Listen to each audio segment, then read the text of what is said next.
Tudo bom, meus amigos? Aqui é o Opinador e hoje vamos falar da decisão de Mendonça em tentar blindar a investigação de diretor da PF. A repercussão começou quando veículos de imprensa destacaram que o ministro André Mendonça, recém-assumido como relator de um inquérito sobre o Banco Master no STF, publicou um despacho que, ao mesmo tempo, destravou diligências e perícias na Polícia Federal e restringiu o fluxo de informação dentro da própria corporação. A leitura que ganhou tração, sintetizada no verbo blindar, foi a de que Mendonça buscou proteger a investigação não apenas de vazamentos e disputas políticas, mas também de influência, real ou percebida, da cúpula administrativa da PF, inclusive do diretor-geral. O debate se ampliou porque o caso já era sensível, envolve suspeitas de fraudes e irregularidades em torno do Banco Master, e, segundo reportagens anteriores, acabou chegando ao STF por indícios de participação de autoridade com foro por prerrogativa de função. Além disso, a saída do ministro Dias Toffoli da relatoria, antes de Mendonça, ocorreu após tensões institucionais, menções a autoridades e acusações cruzadas sobre vazamentos e sobre os limites de atuação da PF em apurações que tangenciam ministros do Supremo. Em redes sociais e em colunas políticas, a controvérsia virou um duelo de narrativas. Para uns, Mendonça estaria fortalecendo a autonomia técnica dos investigadores, impondo controles de sigilo que evitariam uso político de material sensível. Para outros, a decisão poderia ser lida como intervenção incomum na dinâmica interna da PF e como tentativa de delimitar poderes do diretor-geral, o que, num ambiente já polarizado, tende a ser interpretado como gesto político, mesmo quando redigido em linguagem técnica.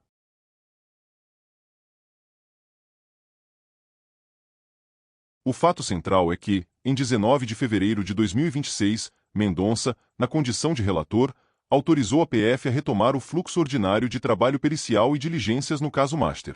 Isso incluía a possibilidade de realizar oitivas, de investigados e testemunhas, nas dependências da PF e conduzir perícias sem o engarrafamento operacional que, segundo as notícias, havia sido criado por restrições anteriores. Na mesma decisão, Mendonça aceitou o argumento prático apresentado pela PF. Haveria cerca de 100 dispositivos eletrônicos a serem periciados, e a perícia concentrada em um único perito, ou em equipe muito limitada, poderia levar cerca de 20 semanas. O despacho, portanto, permitiu a distribuição do trabalho entre peritos habilitados, seguindo critérios técnico-administrativos internos. O trecho que gerou a leitura de blindagem, porém, está no capítulo do sigilo e compartimentação de informações. Mendonça registrou que apenas e tão somente as autoridades e agentes diretamente envolvidos na análise e condução dos procedimentos compartilhados deveriam ter conhecimento do material acessado, impondo-lhes dever de sigilo profissional, inclusive em relação aos superiores hierárquicos e outras autoridades públicas. Na prática, isso foi interpretado como uma orientação para que delegados e equipes do caso não sejam obrigados a reportar detalhes sensíveis à cadeia de comando administrativa quando ela não estiver formalmente vinculada ao inquérito. Além disso, Mendonça deixou consignado que a instauração de novas frentes de investigação ou novos inquéritos derivados do caso deveria ser previamente requerida de forma fundamentada ao relator e dependeria de deliberação do STF, caso a caso. Uma regra que também entra no debate público porque equilibra a autonomia investigativa com controle judicial em matéria sensível.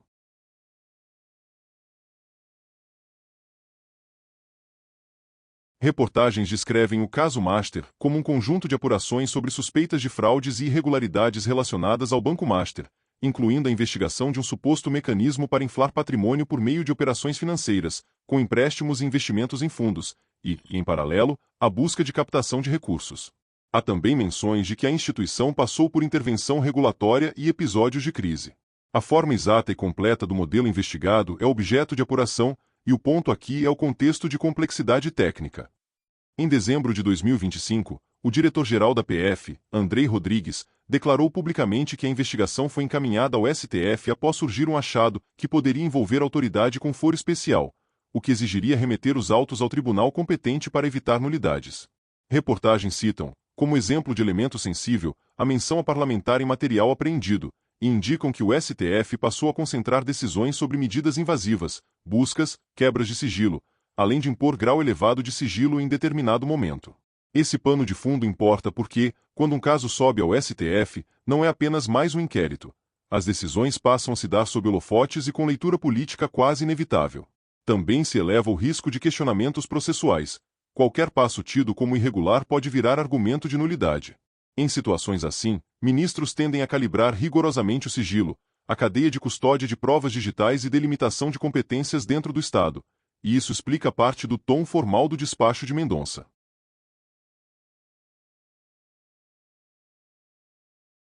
Antes de Mendonça, reportagens indicam que o ministro Dias Toffoli adotará um padrão mais restritivo, impôs grau máximo de sigilo em etapas, limitou quem poderia periciar o material e centralizou decisões relacionadas a medidas investigativas. Depois, Toffoli deixou a relatoria.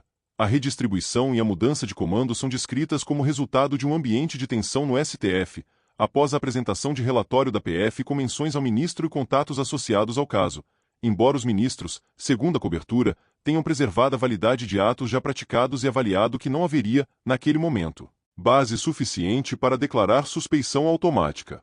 No dia seguinte à redistribuição, Mendonça se reuniu com integrantes da PF para receber um panorama da investigação e alinhar procedimentos.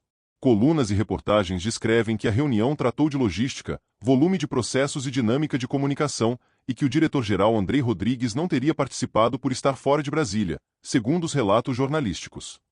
O ponto político-institucional é que a troca de relator, por si, já amplia a tensão, muda o estilo de condução do caso e reabre discussões sobre limites entre PF, PGR, CPI e STF.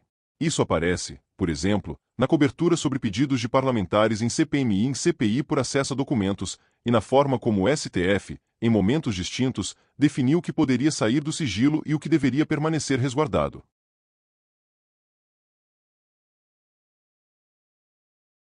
A palavra blindar ganhou força porque, embora Mendonça tenha autorizado mais autonomia operacional para a PF tocar perícias e oitivas, ele também estabeleceu um tipo de compartimentação que, na leitura de alguns analistas e repórteres, reduz o alcance informacional do comando administrativo.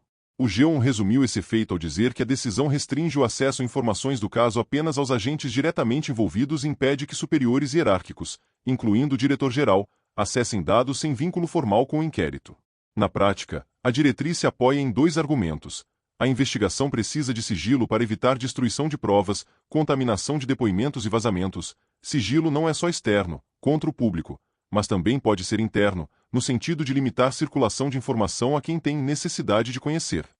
Essa lógica aparece de forma explícita em coberturas que apontam que Mendonça ressaltou o dever de sigilo, inclusive perante superiores. Além disso, reportagens jurídicas detalharam que Mendonça fixou parâmetros de compartilhamento interno. Por exemplo, mencionando que áreas como corregedoria e inteligência deveriam acessar ou compartilhar apenas o estritamente necessário e dentro de trilhas de responsabilidade, o que reforça o desenho de compartimentos informacionais dentro da PF.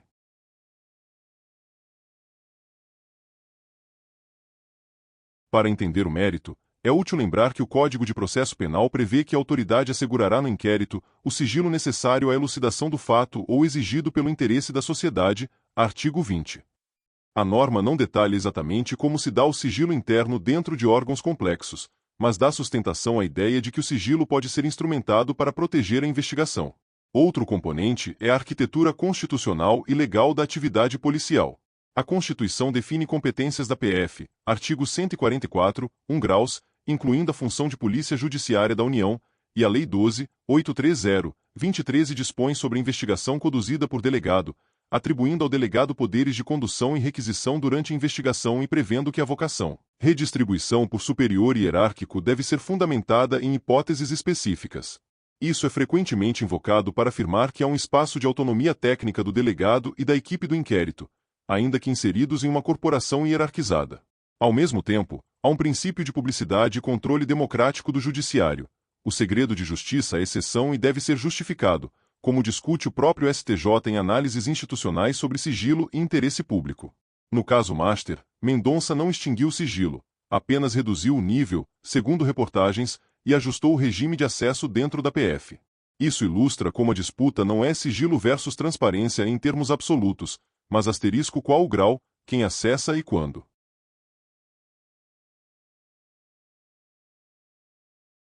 Um dos argumentos mais fortes a favor do despacho é pragmático. Se há grande volume de provas digitais, cerca de 100 dispositivos, e a PF aponta que, sob restrições anteriores, o trabalho levaria meses, permitir o fluxo ordinário de perícia e a distribuição entre peritos pode reduzir gargalos e acelerar a consolidação de evidências, preservando cadeia de custódia e qualidade técnica.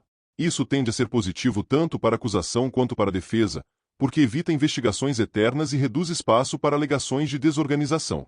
Ao insistir em compartimentação e dever de sigilo inclusive perante superiores não vinculados, Mendonça se alinha à preocupação recorrente no STF de que vazamentos seletivos contaminem o ambiente político e prejudiquem a instrução. Reportagens registram que ministros têm criticado vazamentos e atribuído parte deles a dinâmicas internas de circulação de informação. Em termos de governança, a compartimentação reduz o número de pontos de vazamento e cria trilhas mais claras de responsabilidade.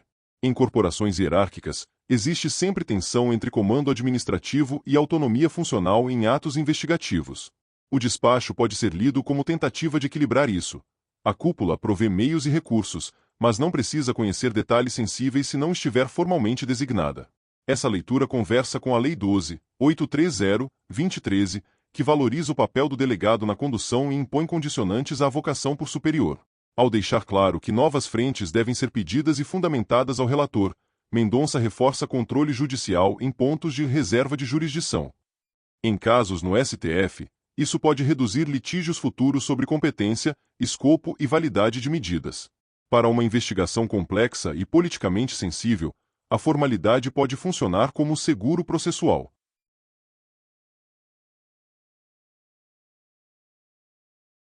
Mesmo que haja base no dever de sigilo e na autonomia técnica, a frase inclusive em relação aos superiores hierárquicos é incomum no debate público porque parece contrariar a expectativa intuitiva de comando e controle administrativo. Críticos podem argumentar que o diretor-geral é responsável por integridade institucional, gestão de riscos e prestação de contas e que restringir acesso pode atrapalhar controles internos. Ainda que a decisão não impeça a chefia de prover recursos, a comunicação truncada pode gerar atritos e ineficiências. Reportagens citam que o diretor-geral Andrei Rodrigues é visto como próximo do presidente Lula e foi mencionado como cotado para cargos políticos, informação que, no ecossistema midiático, intensifica leituras de que a decisão seria um recado para conter influências de cima. Mesmo que o despacho seja técnico, a forma como ele repercute pode aprofundar suspeitas e polarização, transformando o sigilo, instrumento processual, em munição narrativa. Quanto mais compartimentada a informação, maior a chance de que decisões administrativas, como reforço de equipe, logística, orçamento, proteção a peritos, ocorram sem pleno entendimento do risco. Ao mesmo tempo, a compartimentação aumenta a dificuldade de auditorias amplas, embora a própria decisão mencione trilhas específicas, por exemplo, acesso estritamente vinculado para a corregedoria. O desafio é calibrar o need to know sem produzir ilhas que dificultem governança e accountability. Ao exigir autorização do relator para novas investigações derivadas, a decisão pode ser vista como um freio útil, evita a investigação sem controle, mas também como possível fonte de lentidão futura se o caso se ramificar muito. Em investigações financeiras complexas, desdobramentos surgem com frequência, e um gargalo decisório no gabinete pode virar problema, especialmente se houver sobrecarga processual.